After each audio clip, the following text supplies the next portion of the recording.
मेरा पार्सल आ गया है। अम्मी, ऑनलाइन पेमेंट करना है 1299 का।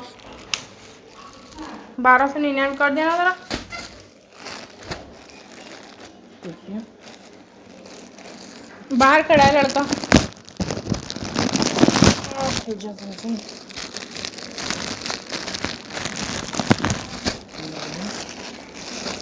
फैब्रिक है भाई, देखिए पहली बार मैंने इंस्टाग्राम पे कुछ मंगाया है। इंस्टाग्राम पे ऐड देख के, इसीलिए I am so scared about it. क्या है? ओह गॉड, ये बोल रहे थे कॉटन है ये। हेलो गाइस, कैसे हैं आप लोग। तो ये मैंने सूट मंगवाया था, जैसे कि आप देख रहे हैं। ये कॉटन नहीं था, वहाँ कुछ कॉटन किसी टाइप का लिखा था, लेकिन हाँ ये चुभ नहीं रहा था मेरे पहनने के बाद। हाँ थोड़ा सिंथेटिक था, लेकिन अब मैंने इतना इंतज़ार किया था तो फिर ले ही लिया। अब मैं इसे रिटर्न नहीं करूँगी क्योंकि ईद मिलादुन्नबी आ गई है, मैं उसमें यही पहन लूँगी। ये बेसिकली एक कॉट सेट है, मुझे बहुत अच्छा लग रहा था, बहुत ट्रेंडी सा लग रहा था, इसलिए मैंने इसको मंगा लिया था। लेकिन हाँ ये फैब्रिक में मज़ेदार ही नहीं है, क्योंकि मैं कॉटन ही पहनती हूँ। अब इससे लेने के बाद मेरी जो तबीयत ख़राब हुई है और मेरी जो सांस रुकी है, मुझे बहुत ज़्यादा कफ़ की प्रॉब्लम है, मेजर कफ़ की प्रॉब्लम है, मेरी सांस रुक गई। और उसके बाद मैं कम से कम 1 से 1.5 घंटा मैं बहुत ज़्यादा तबीयत ख़राब में रही हूँ। और अम्मी ने मुझसे कहा था कि तुम किंदा के लिए कपड़े लेकर आ जाओ जाकर ईद मिलादुन्नबी के। अब किंदा को हम अपनी पसंद से तो कुछ पहना नहीं सकते हैं, क्योंकि वो पहनेगी ही नहीं, मतलब कुछ थोड़ा सा स्पार्कल वाला, कुछ चमक वाला उसको वो पहनना ही नहीं होता है। तो हमने सोचा इसको एक कॉटन पे या ग्लेस कॉटन पे या फिर क्या होता है ये अपना रेयॉन पे कुछ मैं ऐसा ड्रेस सिलाया ला देती हूँ, क्योंकि अब इसके साथ एफ़र्ट करना बेकार ही हो गए हैं, क्योंकि ये कभी पहनते ही नहीं है। बाकी आज गणेश विसर्जन था, तो उसकी जगह जगह लोग मिलते रहे हैं अपने अपने जो बप्पा की मूर्ति के साथ। तो और बाकी तो अब ईद मिलादुन्नबी आ रही है, उसके लिए रोड्स वगैरह बहुत सजे हुए थे।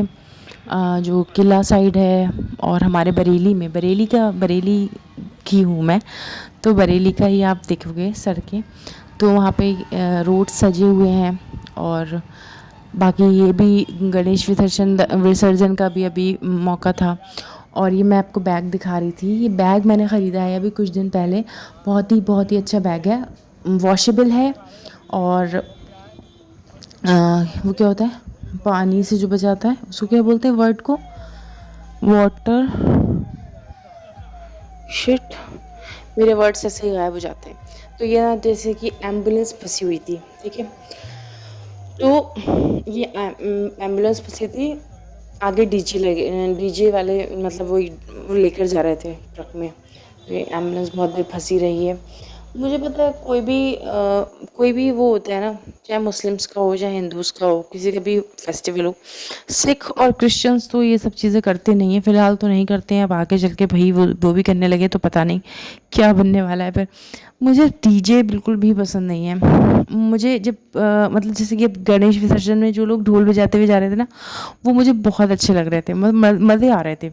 बट जो डीजे जो मतलब एक होता है एक नॉर्मल वॉइस के डीजे, एक होते हैं कि दिल को हिला देने वाले डीजे, तो उससे मेरा दिल घबराता है, कँपाता है और कान सुन जाते हैं। तो पता नहीं क्या ही ट्रेंड निकाल लिया है लोगों ने, ये ख़ासकर हिंदूज़ और मुस्लिम्स ने। हम लोगों के हर बात पे डीजे लग जा रहे हैं। मुझे सिख और क्रिश्चियन लोग बहुत अच्छे लगते हैं, उनके कोई भी फेस्टिवल होता है, वैसे तो उनके फेस्टिवल्स भी बहुत कम होते हैं पब्लिकली या रोड्स पर, जो वो लोग नहीं कर रहे होते। बट मुस्लिम्स और हिंदूज़ तो हर चीज़ तो रोड पर बनाने शुरू हो जाते हैं। मतलब आप ये देखो, हाँ मज़ेदार होता है, अच्छा लगता है, लेकिन एक पर्टिकुलर रोड होना चाहिए इन चीज़ों के लिए, चाहे वो मुस्लिम्स की हो चाहे वो हिंदूज़ की हो, एक ही जगह होना चाहिए, सारे वहीं पे जाके मज़े कर लें। लेकिन ये हर जगह रोड बंद करना गलत होता है। और अब तो ये डीजे वाला जो ट्रेंड आया ना, ओहो बहुत ख़तरनाक डीजे। और लड़के पता नहीं वो उस डीजे पे बैठ कैसे जाते हैं, ये वाइब्रेशंस उनको फ़ील नहीं होती है, उनके दिल में नहीं फ़ील होती है। मैं ऑटो में बैठी हूँ, मतलब लोग ऑटो में बैठे होते उनको फ़ील होती है, इनको नहीं फ़ील होती है। और देखो ये ना जो ये औरत है ना, मुझे इतनी अच्छी लग रही थी ये लेडी, बहुत ज़्यादा। मैंने उसका वीडियो बनाया और ये नारे लगा रही थी, वही मतलब गणपति के जो नारा होता है ना, गणपति बप्पा मौर्य वाला, वो लगा रही थी। और जो ढोल लेके जाते हैं उनको तो सच में बड़ा मज़ा आता है। और मैं मार्केट आ गई हूँ। अब मैं मार्केट जाती हूँ, मुझे पता है पर्टिकुलर मुझे एक ही शॉप पे जाना है जहाँ पे मुझे वो चीज़ मिल जाएगी जो मैं लेना चाहती हूँ। एक ट्रेडिशनल कपड़े जो कि स्टिच्ड हो और कंफर्टेबल भी हो, तो मुझे वहीं जाना था, मुझे पता था। लेकिन मैं वहाँ गई, उससे पहले मुझे भूख लगने लगी क्योंकि यहाँ से, और मैं यहाँ इतनी अच्छी इसलिए लग रही हूँ क्योंकि मेरा जो कैमरा है वो वर्क नहीं कर रहा था। मैं स्नैपचैट में सारी वीडियो रिकॉर्ड कर रही थी, इसीलिए फ़िल्टर लगाए, तो इसलिए मैं इतनी खूबसूरत लग रही हूँ आपको। आगे जो आप डर मत जाइएगा बिना फ़िल्टर के देखकर मुझे।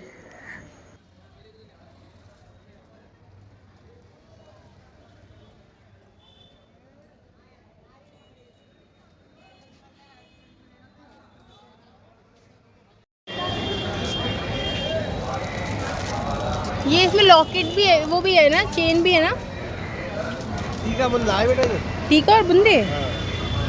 और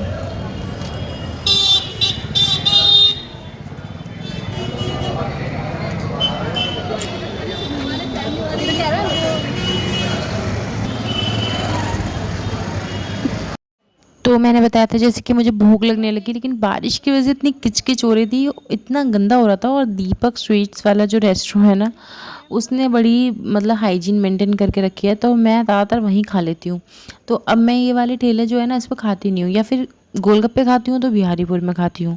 अगर आप बरेली के होंगे तो आप जानते होंगे किसकी बात कर रही हूँ मैं। तो मैंने सोचा यार गोलगप्पे वोलगप्पे नहीं खा सकती, सांस भी इतनी फूल रही है, चलो मैं दाल खा लेती हूँ। भैया दाल बनाना है। कितने कितने के कुल्हड़ हैं ये?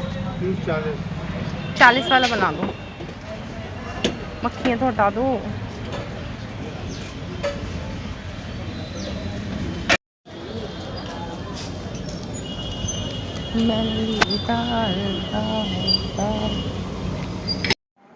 वो वाला भी दिखा दीजिए, वो छोटे हैं तो। एक बार दिखा तो दीजिए एटलीस्ट येलो वाले।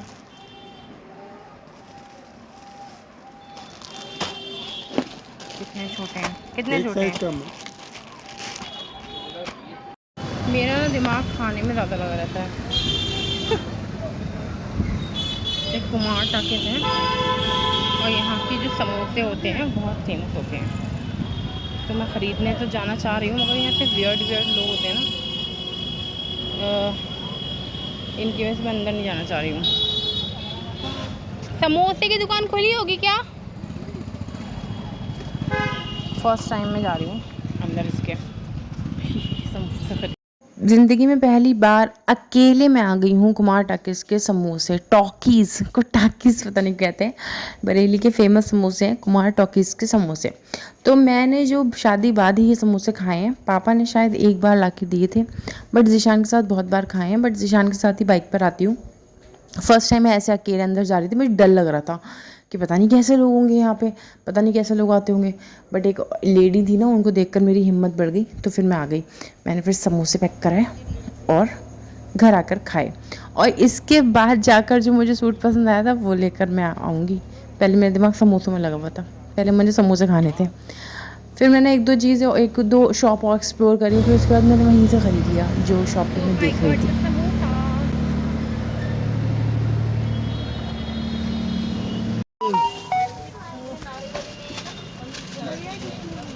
वीडियो बना रही हूँ।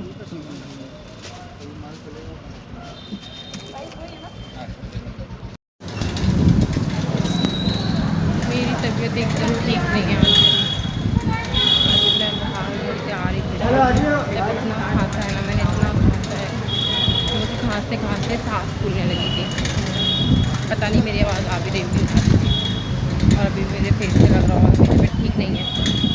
सच में मेरी तबीयत ठीक नहीं है, दवा खा के आई हूँ बस मैं।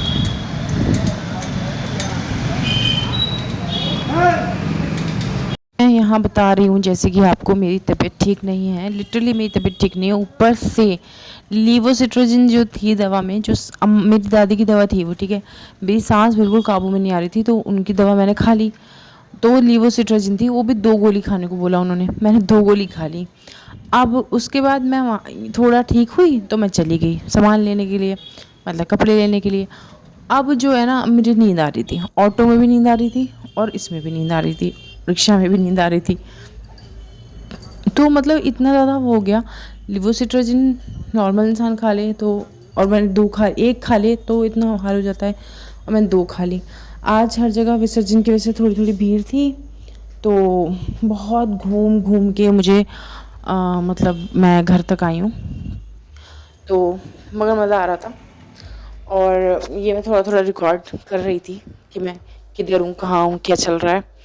बाकी हाँ, तो किन्ज़ा के लिए जो मैंने सूट देखा था उसके बारे में बताती हूँ। एक सूट था किन्ज़ा के लिए मैंने जो देखा था, लखनवी कढ़ाई हुई थी, वैसा एक सूट उसको उसके पास है ऑलरेडी।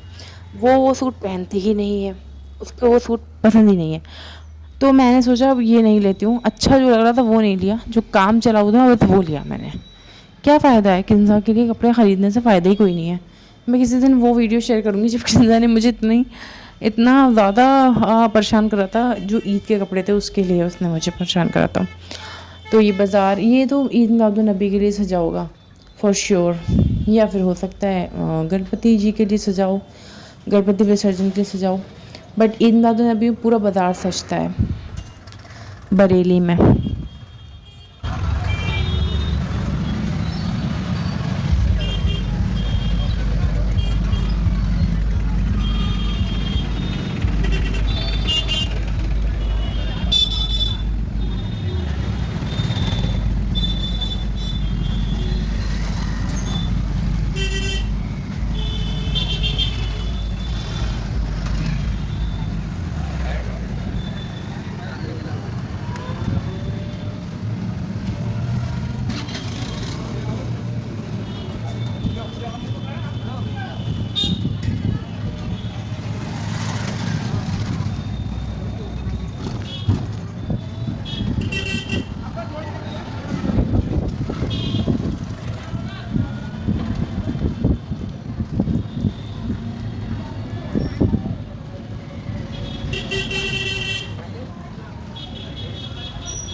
उसके बाद हमारे घर में आई थी बेला। ये जो पिंक कलर के सूट में बैठी है इसका नाम बेला है, हमारी गली में रहती है। और ये भी यहाँ की बेटी है, इनकी शादी हो गई है, तो ये आज आई थी। तो मैंने कहा मेरे साथ आओ बैठते हैं। फिर इनके घर के बच्चे आ गए कि अरे मोर है, छत पे मोर हैं। हमारे साइड में मोर दिखना कोई बड़ी बात नहीं है, तो हमने कहा ठीक है दिखा के लाओ। तो एक बच्चे ने उसको भगा ही दिया मोरों को। 5 मोर थे बता रहे थे बच्चे।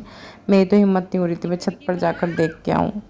बाकी फिर हम लोग ऐसे ही बातें कर रहे हैं, खेल वेल रहे हैं, हंस मजाक कर रहे हैं। फिर बेला, ये जो है ना प्रतिभा, इसने, मैंने कहा एक रील बना दे मेरी। मुझे कोई मिलता नहीं है रील बनाने के लिए, ऐसे कोई जो रिकॉर्ड कर दे, तो वो बोली ठीक है मैं बना देती हूँ। फिर उसने बना दी बच्ची ने। और ये इनके बच्चे छत पे चढ़े हैं, परेशान हो रही है। इसका बेटा है एक, और वो छत पे है ना, तो ये परेशान हो रही है कि गिर ना जाए। बाकी देखिए ये बच्चों के लबू है। तुम्हारा नाम क्या है? छोटू के लबूबू। ये है किंदा, अपना दिखाइए। ये है किंदा का लबूबू। दिखाओ किंदा बेटा, उसका मुंह छोड़ना होता है। ये किंदा का लबूबू है। ये है छोटू का बहुत ही ज़्यादा बहुत ही वाला कॉपी का भी कॉपी हुआ हुआ ये तो, ऐसा करके है ये तो। कॉपी की कॉपी है ये। लो